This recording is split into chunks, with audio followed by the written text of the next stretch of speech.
I regret to report that they have not learned their lesson, that human legs are not strong enough to block car engines. Or maybe regret is the wrong word. I am pleased to report, if only from an entertainment perspective, that the failed attempts at vehicle obstruction continue. I know we're not supposed to enjoy others' misfortune, but doesn't that mostly apply to misfortune out of one's control? After all, if you see the consequences of a choice and then you still make that choice, well, that's just you getting your delivery as ordered. And if you got what you wished for, well, then everyone else can be happy for you too. Recall a few weeks ago when an anti-ICE protester in LA got just a little too bold in her self-described quest to dare to struggle. She blocked traffic, she dared to get her knee caught under the tire of a driver who hit the gas to escape her aggression, and now her ACL is really struggling. Well, this week her comrades to the north took the car block challenge too, and to a very similar effect, but this time taking on cars not just against ICE in principle, but actually driven by ICE themselves. At an immigration court building in San Francisco, ICE has been detaining illegal immigrants fresh out of their hearings for immediate deportation. You get an order of removal, and you're gone the second you step out of the courtroom. Because that is one of the easiest ways to find a prospective deportee, after all, before the ink on their ticket out is even dry. Save time, save money, operate efficiently. But that tactic is not to the liking of area Antifa-looking protesters. They are rioters, of course. I just hate to call them that, because it gives them too much credit. Their violence isn't even on the level of some backyard punk show mosh pit. Actual NPC fights in Grand Theft Auto are far more convincing and capable. Anyway, because that physical resistance, while perhaps enthusiastic, wasn't particularly strong in this deportation instance on Tuesday, ICE agents didn't have too much trouble getting their deportee into the van, and as they did, the rioters moved in front of the van to present them with the same dare. Do you dare to run us over? Yes is the answer, and it's always yes. That's why you guys keep getting run over. Not only are people willing to run you over, but many are eager and appreciate the opportunity. So these rioters try it again while ludicrously rapping about how ICE should get out of the way.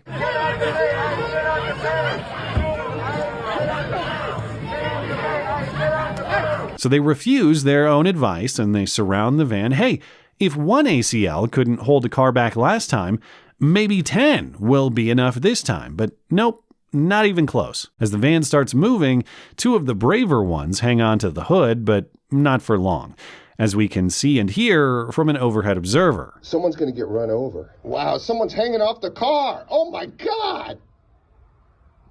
Oh God. There's another video angle from the ground, and yeah, it's not nearly as easy as Woody made it look, and these guys didn't even have to deal with the dog. Although, releasing dogs to clear the path for these cars would make these scenes even more entertaining. Black Ops San Francisco will sell incredibly well, just in case ICE is accepting any suggestions. But no dogs for now. These rioters run up the street to tend to their wounded.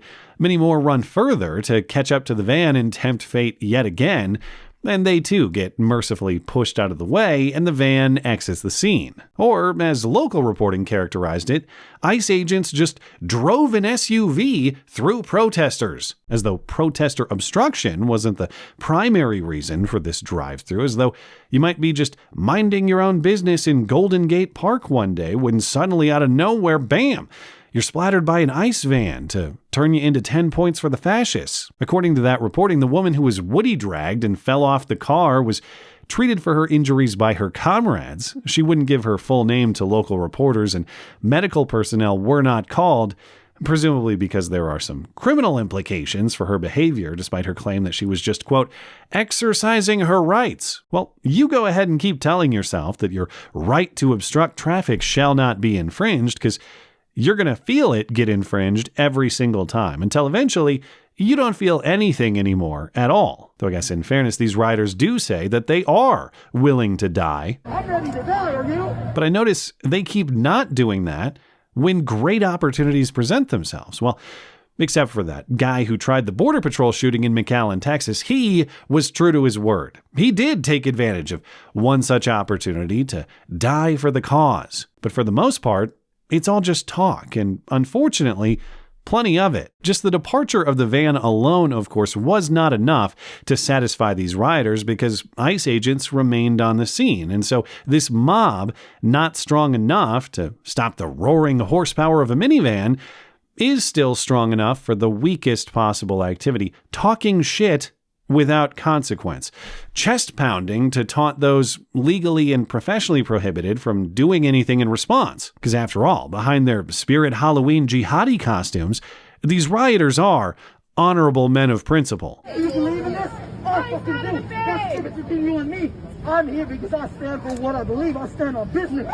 You stand for being a little bitch. So the ICE agents should do the honorable thing and quit their jobs. Quit your job! Quit your job! Quit your job! Quit your job! So I guess if there is just one piece of all their demands for others that these degenerates actually do themselves, it is joblessness. But the consistency only goes so far. These anti-racists then start racially heckling one of the agents. He's a race traitor. Fuck you, agent! Fuck you! Your parents were immigrants, asshole!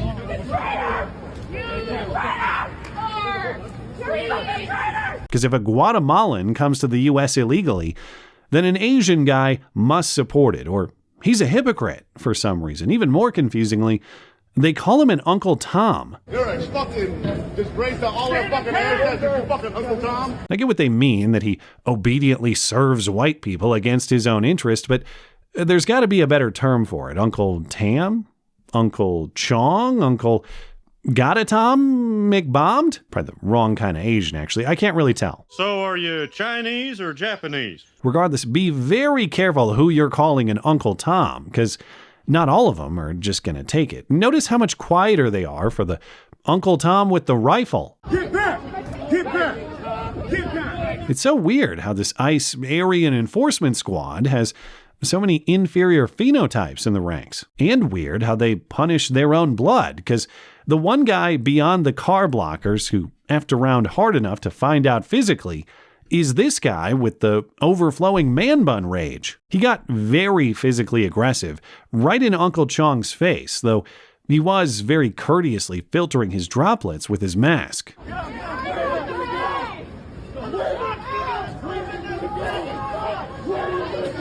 And so Uncle Chong deployed his exotic Far East spices, pepper spray, right to the face.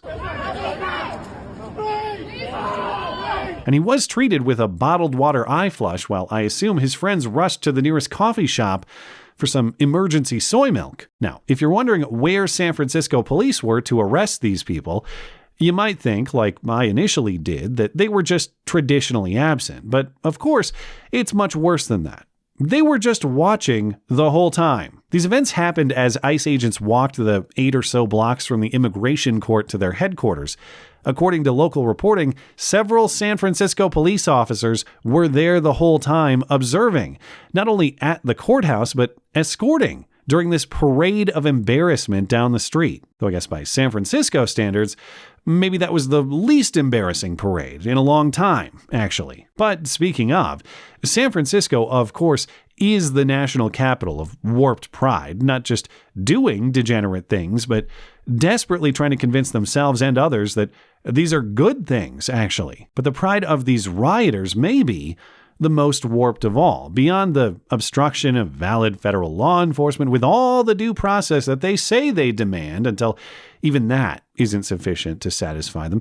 Beyond even the violence, the most insane thing about these interactions may be just how deeply these people have convinced themselves that they're the good guys. Because like anything else in life, if you have to proclaim something about yourself, you're probably not very secure about it, actually, which is why that jihadi midget brags about how tall he stands. Likewise, these rioters insist that history and the children of the future will look kindly upon them. Nobody is proud of an ICE agent, unlike the virtuous San Francisco street thug. No one in your life is proud of you for what you do. All the rioters' parents couldn't be reached for comment about just how proud they are of their kids. They went out for a pack of cigarettes, but should be back very soon. But of course, it's not just the parents of these ICE agents who are and should be ashamed of them. It'll be their future children and grandchildren, too. Your grandchildren are going to learn what terrible monsters They're gonna learn to not be like you. Yeah, but at least they'll have grandchildren. Are your grandchildren going to exist, given your proclivity for genital manipulation and abortion and the sort of body mass that makes attracting a partner and sustaining a pregnancy difficult, even if you don't do those things? I guess that's why she says your grandchildren will learn and not her own. It's all according to the plan. Yeah, you guys have all the kids, and then we steal and indoctrinate them. But whoever's grandchildren they are in the future, if you get your way, they're not going to learn this supposed lesson anyway. You'll be screaming about the cis hetero white patriarchy, and they'll just be staring back at you in confusion saying, "¿Qué? No hablo inglés." Though I guess I'm the idiot for thinking that's a flaw in the plan. That's the point.